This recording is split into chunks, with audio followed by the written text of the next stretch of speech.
Hello there and welcome to Chemistry Made Simple. Now in this video I'm going to cover with you what ions are and ionic bonding. Now this video is suitable for Key Stage 3, GCSE or A-level if you're just starting the course and you need to do a little bit of revision. So I'm going to cover with you what ions are and how they form, so the difference between atoms and ions, what ionic bonds are, and when we get ionic compounds, they form giant ionic structures. So we'll have a look at the properties of those at the end of this clip. So before we start thinking about ions, we need to remind ourselves what atoms are. So if you find sodium on the periodic table, it is 2311 Na. So in every atom of sodium, we've got 11 protons. Now remember, protons have got a positive charge. So in an atom, there's no overall electrical charge, so the number of electrons is the same. And we put 2 electrons in the first energy level. Second energy level can hold 8. And then finally, we can put 1 electron, the one that's left, in the outer energy level. We've got 23 minus 11, so we've got 12 neutrons. To calculate the number of neutrons, you get the mass number and you subtract the atomic number. Now, whenever atoms react, they try and get a full outer shell of electrons. And atoms will form ions by getting a full outer shell of electrons by losing or gaining electrons. Now, they always do this in the easiest way possible. So it's far easier for sodium to lose its outer shell electron than gain 7 electrons. And that's what it does. It loses that outer shell electron to something else and it forms a sodium ion. So that's the electron configuration or electron arrangement of a sodium ion. Now a sodium ion is smaller than the sodium atom because of course it's only got 2 shells. So all ions that will come across at GCSE have got full outer shells of electrons, and ions have always got a charge.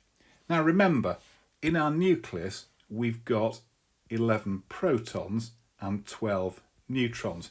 Now neutrons don't have a charge, but 11 protons have all got a single positive charge. So we could draw them out like this. But we've only got 10 electrons now. So electrons have got a negative charge, so we can put 10 minuses underneath those positives. Now, we've got 1 more proton than electron, and that gives us an ion with a positive charge. So what we do is we show it in square bracket and we put a little plus sign in the top right hand corner. Now if we think about how sulfur, a non-metal, reacts when it becomes an ion. So if you find sulfur on the periodic table, you've got it as 3216S. So therefore we've got 16 protons. We've got 16 electrons, so 2 in the first shell, 8 in the second shell, and that leaves us with 6 to put in the outer shell. We've also got 32 minus 16, so 16 neutrons. Okay. Now, when a sulfur atom forms a sulfide ion, what's going to happen is it's going to gain 2 electrons from something else to get a full outer shell. So let's have a look at a sulfide ion. So I've put the electrons it's gained in a different colour. So we've got a situation now where we've got 16 protons, so I can put 16 pluses down. And we've got 18 electrons.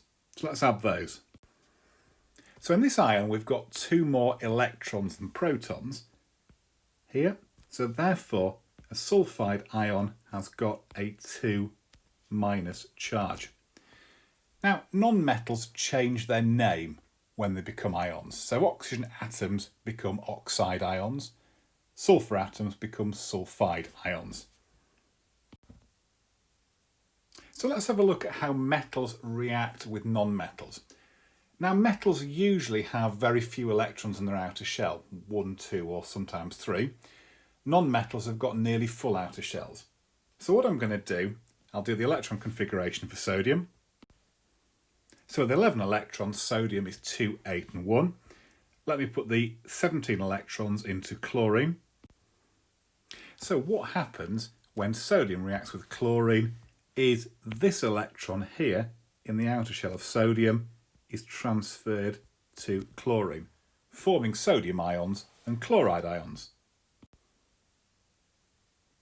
Now, sodium atoms having lost one electron, they become positive ions with a single positive charge. Chlorine atoms gain one electron, so therefore they form chloride ions with a single negative charge. Now, a single positive charge and a single negative charge cancels out, and therefore the formula of sodium chloride is NaCl. Now, looking at magnesium and oxygen, so magnesium's got 2 electrons in its outer shell, and oxygen needs 2 electrons to get a full outer shell. So what happens is these 2 electrons from magnesium are completely transferred to oxygen. So magnesium ions, having formed by magnesium atoms losing 2 electrons, have got a 2+ charge, and oxide ions are formed from oxygen atoms gaining 2 electrons, so therefore these have got a 2- charge. Now 2+ and 2- cancel out, and therefore the formula of magnesium oxide is MgO. Now when we look at sodium and oxygen, we've got a problem here. Sodium's got 1 electron to get rid of, but oxygen actually needs 2 electrons. So what has to happen is 2 sodium atoms have to react with every 1 oxygen atom. So like this. So what has to happen is 1 sodium loses its electron, transfers it to the outer shell of oxygen, and the second sodium atom does exactly the same. Let's have a look at the ions. So, sodium atoms having lost 1 electron each, they form ions with a single positive charge, but 2 of them. And an oxygen atom having gained 2 electrons, therefore we get an oxide ion with a 2- charge. So we've got 2 sodium ions to every 1 oxide ion, therefore the formula of sodium oxide is Na2O. So having a look at aluminium and chlorine, aluminium's got 3 electrons in its outer shell, chlorine's got 7. So aluminium's got 3 it needs to get rid of, but each chlorine can only accept 1 electron. So what has to happen is the aluminium atom has to lose each of its 3 electrons to 3 different chlorine atoms. So 1, 2, and then finally this one all the way around here, forming an aluminium ion and 3 chloride ions. So an aluminium ion, having been formed by losing 3 electrons, has got a 3+ charge, and each of our chloride ions has got a single negative charge. So let's just show those. Now, because in aluminium chloride we've got 3 chloride ions to each aluminium ion, we write the formula as AlCl3. So it's important we understand what an ionic bond actually is. So oppositely charged ions will attract one another, and an ionic bond is the strong electrostatic force of attraction between oppositely charged ions. Now it's really important that we understand that ions don't occur in small numbers. They form giant ionic structures which are probably billions and billions of oppositely charged ions. In this crystal here, it could be sodium chloride, so the Na+ ions could be shown by the little purple circles, and chloride ions by the slightly bigger green circles. Now, properties of giant ionic structures. Firstly, ionic bonds are strong, and if we're to melt or boil something that's got a giant ionic structure, we've got to firstly weaken and then completely break all the strong ionic bonds that act in 3 dimensions. This requires a lot of heat energy. Therefore, giant ionic structures have got high melting and boiling points. Giant ionic structures tend to be brittle.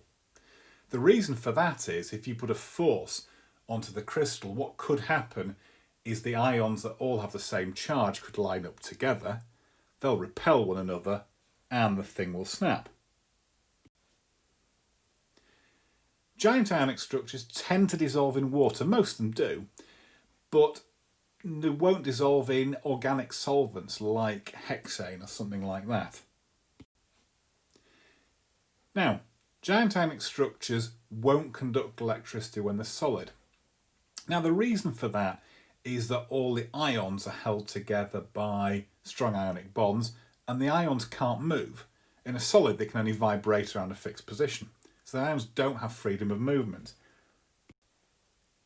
However, if you heat up a giant ionic structure, a giant ionic substance until it's molten, or dissolve it in water, then the ions can move, and that allows molten ionic compounds, or solutions of ionic compounds, to conduct electricity. So that's ions and ionic bonding, hopefully made simple. Thanks for watching.